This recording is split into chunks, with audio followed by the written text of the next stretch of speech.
ସମସ୍ତଙ୍କୁ ଖ୍ରୀଷ୍ଟୀୟ ପ୍ରେମରେ ମୋର ନମସ୍କାର। ପ୍ରିୟ ମୋର ଭାଇ ଆଉ ଭଉଣୀମାନେ, ଆମେ ପ୍ରଭୁ ଯୀଶୁଙ୍କୁ ବିଶ୍ୱାସ କରୁ। ତା ପ୍ରଭୁ ଯୀଶୁ କେଉଁପରି ଜାଣିବେ? ଆମ କର୍ମ ଦ୍ୱାରା।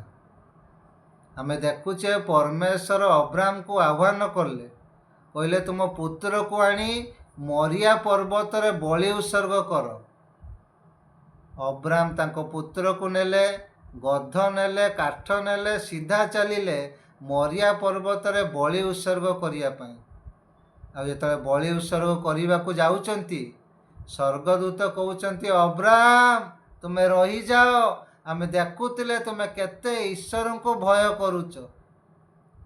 ଅବ୍ରାମ କେବଳ ବିଶ୍ୱାସ କଲେ ତାହା ନୁହେଁ, ବିଶ୍ୱାସ ଅନୁଯାୟୀ ସେ କର୍ମ କଲେ। ସେଠି ନିଶ୍ଚୟ ୱାର୍ଡ ଲାଗିଲା। ସ୍ୱର୍ଗଦୂତ କହିଲେ, ନିଶ୍ଚୟ ଆମେ ତୁମକୁ ଆଶୀର୍ବାଦ କରି ତୁମ ବଂଶକୁ ସମୁଦ୍ରର ବାଲି ପରି କରିବା ଆଉ ଆକାଶର ତାରାଗଣ ପରି କରିବା।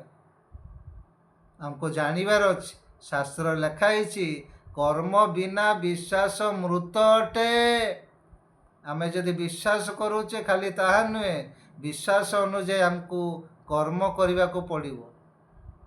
ସମସ୍ତଙ୍କୁ ପ୍ରେଜ୍ ଦ ଲର୍ଡ।